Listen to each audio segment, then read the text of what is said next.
अगर आप वाकई में लोकतंत्र के प्रहरी हैं तो आपको जो है अगर वो खुद सामने से बोल रहे हैं ये हमारे साइन नहीं है तो इस पे जांच होनी चाहिए थी। साइन किसके? लोकतंत्र के साथ ऐसा मजाक थोड़ी करवाया जा सकता है। बिल्कुल सर, सभी को पकड़ना चाहिए। अगर सभी कैंडिडेट्स ने बैक स्टेप कर भी लिया तो फिर भी नोटा तो एक ऑप्शन जो कि एक संविधान में अमेंडमेंट करके लाया गया था, भाई नोटा भी एक ऑप्शन है, तो इलेक्शन तो फिर भी होना चाहिए था। मेन स्ट्रीम मीडिया का तो ये है, जब पीएम ने ये कहा कि मंगलसूत्रों वाली बात कही, सभी ने एज इट इज छाप दी। किसी ने जानने का प्रयास नहीं किया कि मैनिफेस्टो में क्या था क्या नहीं था। नहीं, क्योंकि एक इलेक्शन मैंने भी लड़ा। ठीक है, एक इलेक्शन मैंने भी लड़ा। हाँ, आप ये देखो, आपके ऊपर प्रेशर डालने वाले लोग कौन थे और उनके ऊपर प्रेशर डालने वाले लोग कौन है। नमस्कार, हाले हरियाणा में आपका एक बार फिर से स्वागत है। मैं हूं आपके साथ पीयूष गुंबर और हमारे साथ आज की चर्चा में एक बार फिर शामिल हुए हैं सतीश शर्मा जी। प्रणाम। लगातार हम राजनीतिक विषयों पर चर्चाएं कर रहे हैं जब से ये हिंदुस्तान के आम चुनाव घोषित हुए हैं। इस महापर्व में अलग अलग जो घटनाएं घट रही हैं उसे लेकर हम चर्चा करते हैं और वो चर्चा आप तक अपने इस मंच से लेकर आते हैं। आज का टाइटल आपने पढ़ ही लिया होगा, क्या लोकतंत्र की सूरत हो रही है बदसूरत। जी हाँ, क्योंकि बीते दिनों जो घटना गुजरात के सूरत में घटी उसे देखकर जो विपक्ष लगातार दावे कर रहा था, जो लोग कह रहे थे कि ये जो चुनाव है वो एक लेवल प्लेइंग फील्ड पे नहीं हो रहा है, यानी कि एक फेयर गेम नहीं खेली जा रही है, तो क्या ये जो कल हुआ है 22 तारीख, क्योंकि नॉमिनेशन उठाने की लास्ट डेट थी गुजरात में, तो सूरत में जो हुआ, जो मुकेश भाई दलाल वहाँ पर लोग तो कह रहे हैं कि निर्वाचित हो गए, सर्वसम्मति से निर्वाचित हो गए, लेकिन हमारा मानना है कि इसे निर्वाचित नहीं घोषित कहना ज़्यादा सही रहेगा। सबसे पहले मैं आपको बताऊंगा, क्योंकि आज हम भी थोड़ा अच्छे से रिसर्च करके आए हैं इस पे, कुल जो मतदाता थे वहाँ पर करीब 10 थे, 8 और थे और उसके अलावा एक कांग्रेस का और एक जो भारतीय जनता पार्टी के मुकेश भाई थे।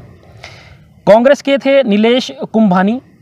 उसके अलावा नीलेश, आप सब जानते हैं कि कोई भी पार्टी का जो कैंडिडेट होता है वो एक सब्स्टिट्यूट, एक वैकल्पिक प्रत्याशी को और उतारते हैं कि अगर कहीं कोई डॉक्यूमेंटेशन में, डमी कैंडिडेट भी कह सकते हैं, अगर डॉक्यूमेंटेशन में कोई दिक्कत हो जाए या कुछ भी समस्या आ जाए तो उस स्थिति में जो डमी कैंडिडेट होता है या जो दूसरे नंबर का प्रत्याशी होता है वो फिर कैंडिडेट के तौर पर लड़ता है।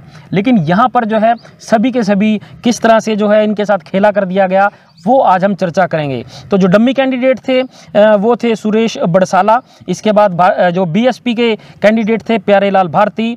एक लोक पार्टी थी, उसके कैंडिडेट थे शोएब शेख। सरदार वल्लभ भाई पटेल पार्टी थी, उसके थे अब्दुल हामिद खान। एक ग्लोबल रिपब्लिकन पार्टी थी, उसके थे जयेश मेवादा। उसके बाद 4 आज़ाद प्रत्याशी थे, इंडिपेंडेंट कैंडिडेट्स, भारती प्रजापति, अजीत उमत, किशोर दयानी और बराइया रमेश। तो ये सब कैंडिडेट थे और बताएंगे आपको कि क्या कुछ हुआ। शर्मा जी के पास चलते हैं, ये अब अगली डिटेल आपको बताएंगे कि क्या खेला हो गया वहां पर। जी, तो सबसे पहले तो हाल हरियाणा के सभी दर्शकों को प्रणाम। मैं इससे पहले की बात शुरू करूं, एक मुझे छोटा सा वाकया ध्यान आया, क्योंकि आजकल हर समय जो सबसे ज़्यादा चर्चा होती है वो होती है पंडित नेहरू की। कोई भी देश में घटित हो जाए, कोई भी घटना घटित हो जाए, दोष कहीं ना कहीं नेहरू जी के सिर पे आ जाता है। तो नेहरू जी फूलपुर से चुनाव लड़ते थे और उन्हीं की जो टक्कर में चुनाव लड़ा वो लड़ा शायद राम मनोहर लोहिया ने, जो उनके कट्टर विरोधी। बात उस समय की है जब भी संसाधन तो थे ही नहीं। अब पंडित नेहरू के पास तो जीप थी, कार भी थी, लेकिन लोहिया जी के पास कुछ नहीं था। तब पंडित नेहरू ने एक जीप लेकर लोहिया को भिजवाई। अच्छा, जीप लेकर खुद लोहिया के कि भाई आप अच्छे से प्रचार नहीं कर पाओगे और यदि मैं इलेक्शन जीता तो फिर वो फेयर नहीं माना जाएगा, क्योंकि आपके पास तो संसाधन है ही नहीं। तब उन्होंने जीप भिजवाई और वो जीप लोहिया जी ने रखी भी अपने पास। अच्छा जी, और चुनाव लड़ा। अच्छा, तो इस तरह का था भारतीय लोकतंत्र। और इससे पहले कि ये इस घटना पर आए तो एक और घटना घटित हुई थी चंडीगढ़ में, मेयर चुनाव, जिसमें सुप्रीम कोर्ट ने दखल दिया, डायरेक्टली दिया कि जो भी निर्वाचन अधिकारी थे उन्होंने ही नीचे वो अपने पेन से कांटा लगा लगा के 4 या 5 जो कैंडिडेट उनके वे थे, समझो जो उनकी वोट थी उनको रद्द कर दिया था। फिर बाद में सुप्रीम कोर्ट ने संज्ञान लिया। अब भी जो ये घटना घटी है सूरत में, लोकतंत्र के लिहाज से किसी भी तरीके से अच्छी नहीं है। क्योंकि एक तो कैंडिडेट, वैसे भी क्या होता है, कोई भी कैंडिडेट किसी भी पार्टी का लड़ता है तो उसको जो 4 जो उसको स्पॉन्सर करते हैं या जो उसको उसके नॉमिनेशन को साइन करते हैं, वे आम तौर पर पार्टी के कार्यकर्ता होते हैं। लेकिन इस मामले में ऐसा नहीं था। वे पार्टी के निष्ठावान कार्यकर्ता नहीं थे। उन्होंने अपने रिलेटिव्स को, 1-2 उनके पार्टनर थे, समझो बिजनेस पार्टनर, एक उनके बहनोई, एक और एक भांजा था, तो उनसे नहीं, भांजा तो जो डमी कैंडिडेट थे उनके भी 4 होते हैं सेम, तो एक भांजा वहां लगा दिया था। अच्छा, ताकि उनका भी गड़बड़ हो जाए, वो भी नहीं हो। और जैसे ही अगर मान लीजिए सच में भी कोई गड़बड़ हुई थी उन्हीं की ओर से, ऐसा कभी नहीं होता जिसका फॉर्म नॉमिनेशन कैंसिल हो जाए और वो कैंडिडेट पीछे से निकल के भाग जाए। मैं 1 मिनट के लिए रोकना चाहूँगा। जो दर्शक देख रहे हैं जिनको बिल्कुल ही अनभिज्ञ हैं इस मामले से, मैं उनको थोड़ा सा ब्रीफ में मामला बताना चाहूँगा। चुनाव के नॉमिनेशन भरे जा रहे थे और 22 तारीख को नॉमिनेशन उठाने की अंतिम तारीख थी। तो जो कांग्रेस का प्रत्याशी था, क्योंकि मुख्य जो टक्कर चल रही है लगभग पूरे हिंदुस्तान में, वो इंडिया गठबंधन है और दूसरी तरफ एनडीए है। यानी कि इधर जो मुख्य दल है वो भारतीय जनता पार्टी है और दूसरी तरफ जो है वो कांग्रेस है। तो कांग्रेस के जो प्रत्याशी थे नीलेश, उनका जो नॉमिनेशन उन्होंने भरा था उसे रद्द कर दिया गया, कुछ इस आधार पर कि जो उनके जो गारंटर थे जिन्होंने साइन किए हुए थे, उन्होंने आकर ये कहा डीसी को, जो चुनाव अधिकारी था उसको, कि ये हमारे साइन ही नहीं है। और मात्र इतना कहने पर उन्होंने एक एफिडेविट दिया बकायदा कि ये हमारे साइन नहीं है। मात्र इतना कहने पर 1 दिन का टाइम जरूर दिया गया नीलेश कुंभानी को कि आप जो है 1 दिन का टाइम आपको दिया जाएगा, आप ये सिद्ध कीजिए और इनको लेकर के आइए। तो 1 दिन के बाद वो दोनों जो थे वो गायब हो गए। वो उनके फ़ोन स्विच ऑफ आ रहे, जो कि रिपोर्ट्स हमें बता रही हैं। वो नहीं पहुंच पाए। खुद नीलेश तो वहां पर पहुंच गए इस सारे प्रकरण में जब ये सुनवाई हो रही थी, लेकिन जो वो जिनके साइन के ऊपर बवाल उठा था वो दोनों लोग नहीं पहुंचे। और इसी तरह से जो डम्मी कैंडिडेट खड़ा किया गया था उनके डॉक्यूमेंटेशन में भी यही दिक्कत थी। उनके भी जो उनसे वो प्रस्तावित जिन्होंने साइन किए थे वो लोग भी नहीं पहुंचे।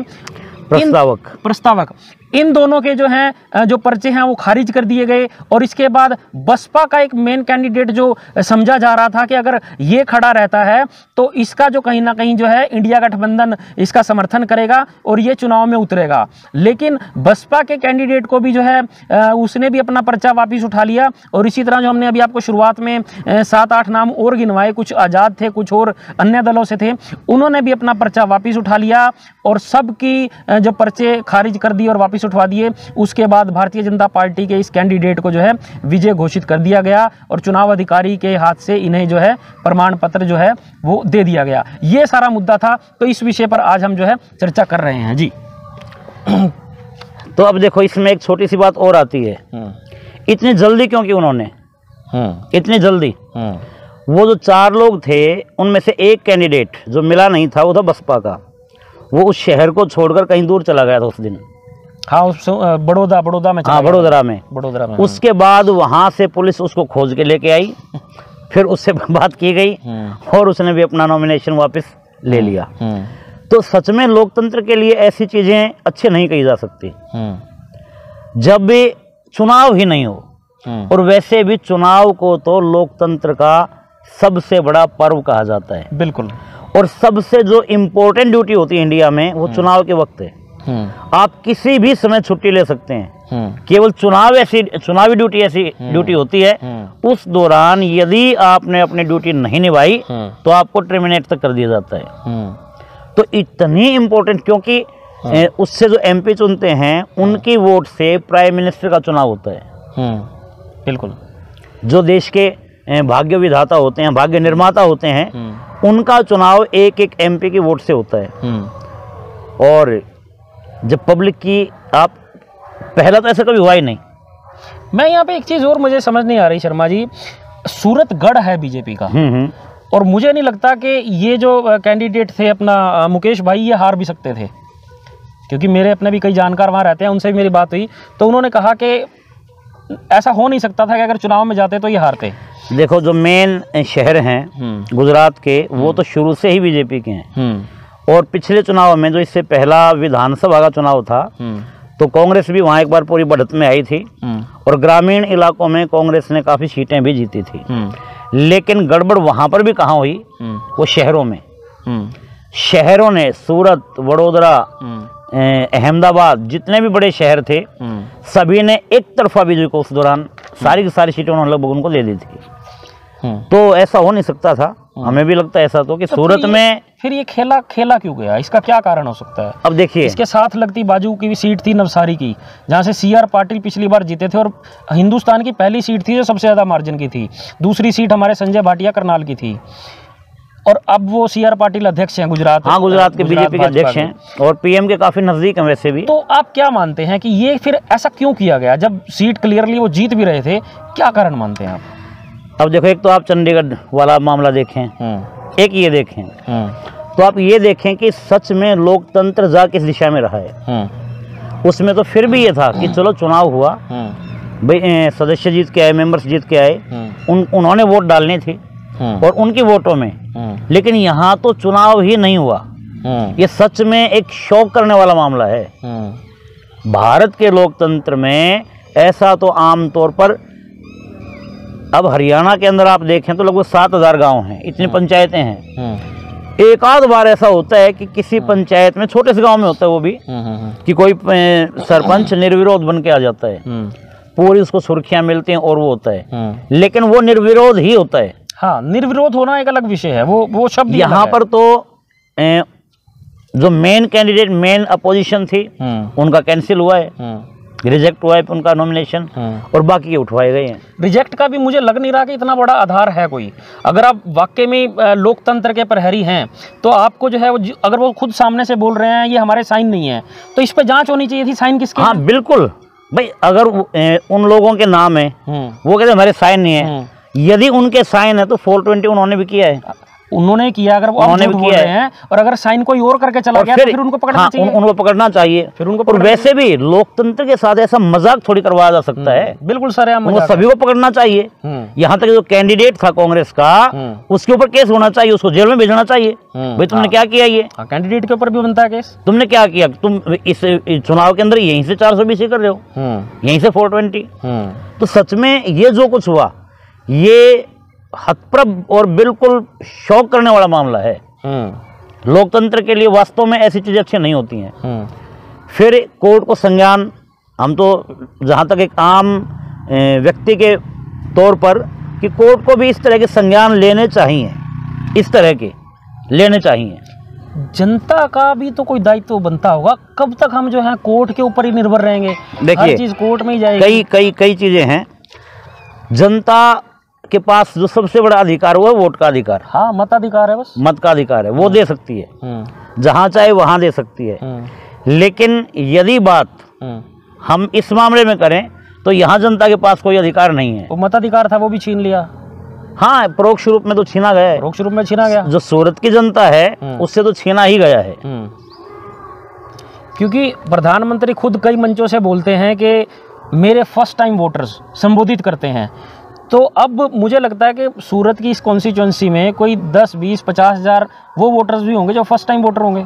उनका मन कर रहा होगा इस, हाँ बिल्कुल, हाँ में बिल्कुल करता ही है। वो 5 साल वोट डालेंगे, अब वो 5 साल बाद डालेंगे, कि वोट डालेंगे, अब वो 5 साल बाद डालेंगे। मतलब उनसे उनका ये फर्स्ट टाइम का हक भी छीन लिया गया। वास्तव में ये सारा का सारा शो करने वाला मामला है। और नहीं तो फिर वो नोटा वाला मामला भी, एक उम्मीदवार तो नोटा भी है। हाँ, ये भी एक उम्मीदवार, क्योंकि हाँ। आप ये देखें, यदि नोटा को ज्यादा वोट मिलते हैं तो इलेक्शन दोबारा होता है। यदि जो सबसे नोटा को यदि सबसे ज्यादा वोट मिल जाएंगी तो फिर चुनाव दोबारा होगा। तो ये भी बिल्कुल एक अच्छा पॉइंट यहाँ पर राइज हुआ है कि अगर सभी के सभी जो कैंडिडेट्स थे उन्होंने पर्चा वापस उठा लिया या कुछ का अगर खारिज भी हो गया, तब भी इलेक्शन होना बनता था। जो ज़्यादा अच्छे जानकार हैं जितनी हमारी नॉलेज है, जितनी हमारी समझ है, हम ये पॉइंट रख रहे हैं। लेकिन अगर इसमें कोई और टेक्निकल कोई चीज़ है तो आप कमेंट सेक्शन में लिख सकते हैं कि अगर सभी कैंडिडेट्स ने बैक स्टेप कर भी लिया तो फिर भी नोटा तो एक ऑप्शन जो कि एक संविधान में अमेंडमेंट करके लाया गया था, भाई नोटा भी एक ऑप्शन है, तो इलेक्शन तो फिर भी होना चाहिए था। इलेक्शन तो फिर भी होना चाहिए। नहीं, नोटा वैसे भी कैंडिडेट है, नोटा स्वयं में एक कैंडिडेट है, तो फिर तो इलेक्शन बनता था। जिसका चुनाव है उसका निशान दबाया जाता है, बटन है उसका अलग से, उसको वोट मिलती है कि नोटा को कितनी वोट मिली, तो नोटा तो है ही। तो फिर इसका मतलब तो है कि मुकेश भाई से ज्यादा अगर नोटा आते तो इलेक्शन दोबारा होता, फिर इलेक्शन दोबारा होना चाहिए था। तो ये आज की जो एक चर्चा है, इसके ऊपर आप सब लोगों की क्या राय है कमेंट सेक्शन में जरूर लिखिएगा।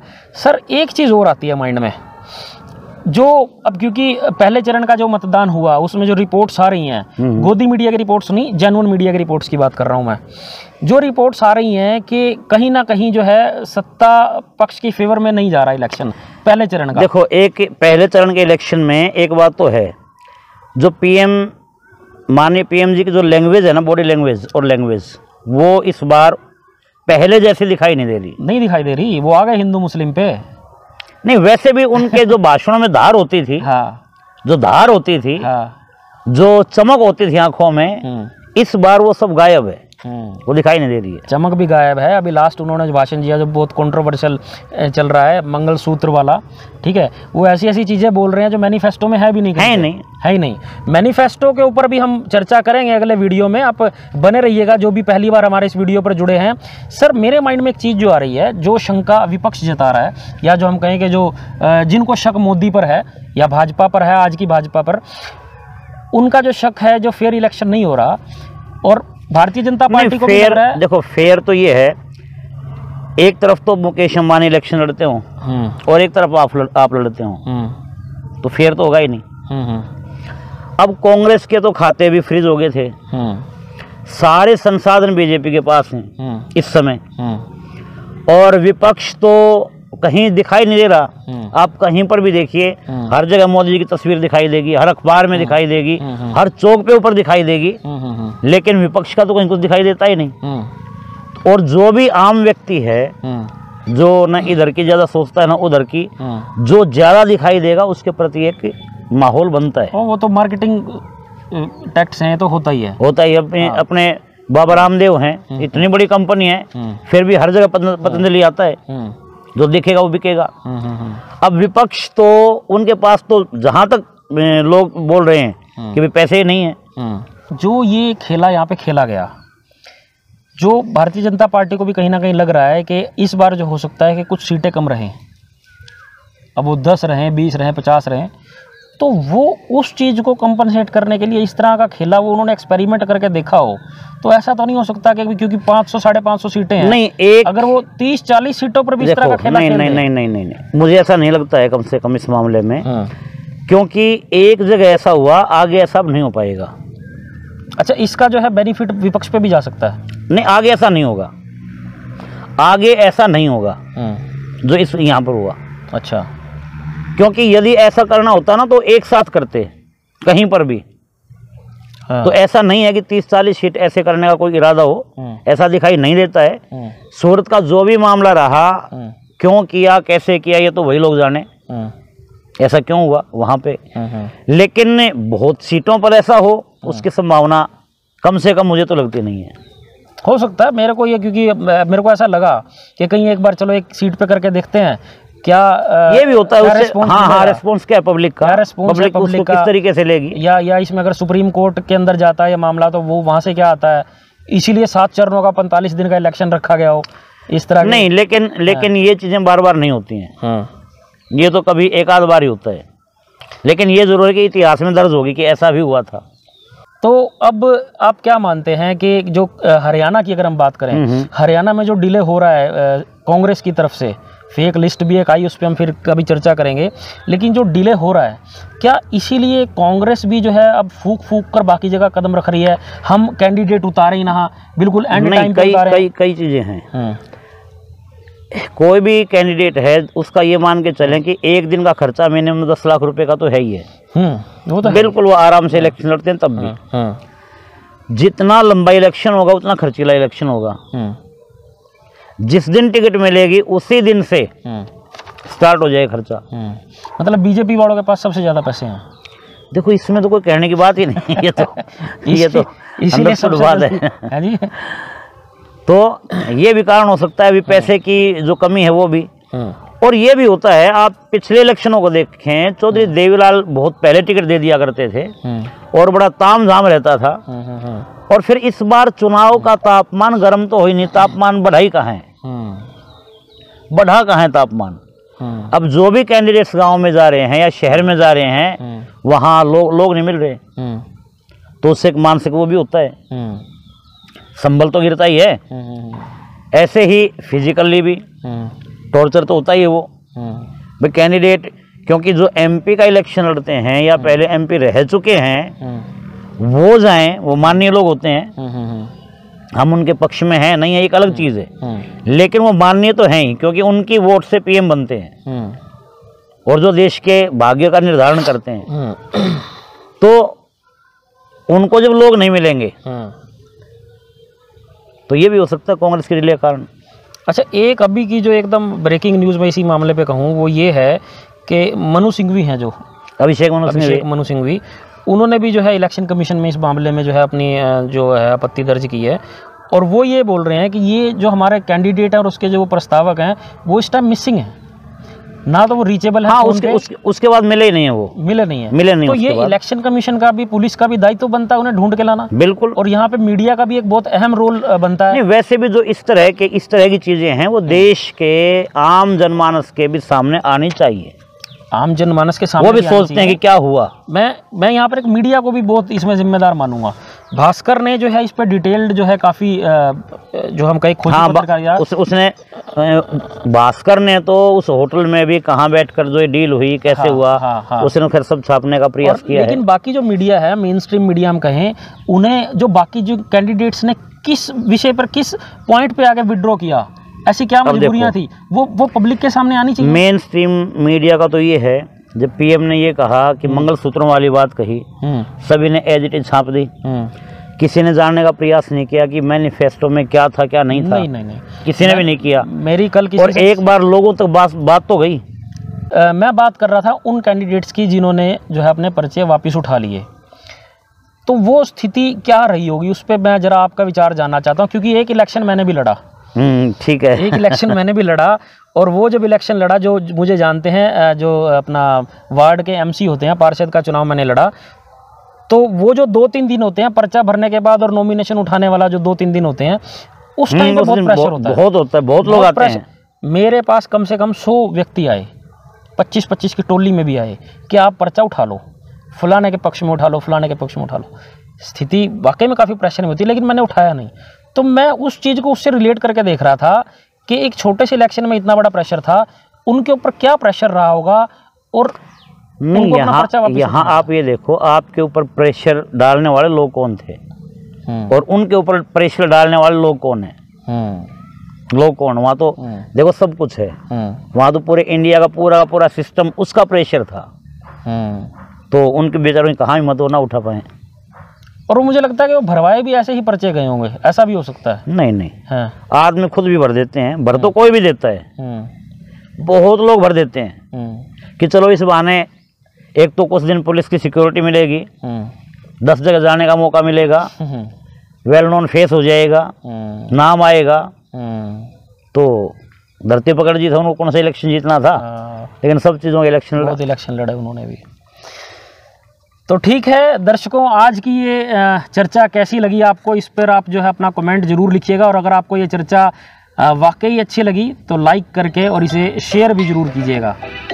और लोकतंत्र के इस पर्व में ये जो घटना घटी, इस पर आप क्या मानते हैं कि वाकई में ही लोकतंत्र की सूरत बदसूरत होती जा रही है, या होने की तरफ ये कदम उठ रहे हैं, या सब कुछ ठीक है, सब चंगा सी। तो बने रहिएगा हाले हरियाणा के साथ। जो भी पहली बार हमारे इस फेसबुक पेज पर जुड़े हैं या फिर यूट्यूब पर ये खबर देख रहे हैं, दोनों प्लेटफॉर्म्स के साथ जुड़ें, ताकि आगे आने वाले बाकी सभी वीडियोस आप तक आपके फ़ोन के माध्यम से या आपके लैपटॉप या कंप्यूटर जिस पर भी आप देख रहे हैं, या घर में आप अपने LCD पर देख रहे हैं, सभी माध्यम से आप तक पहुंचते रहें। धन्यवाद।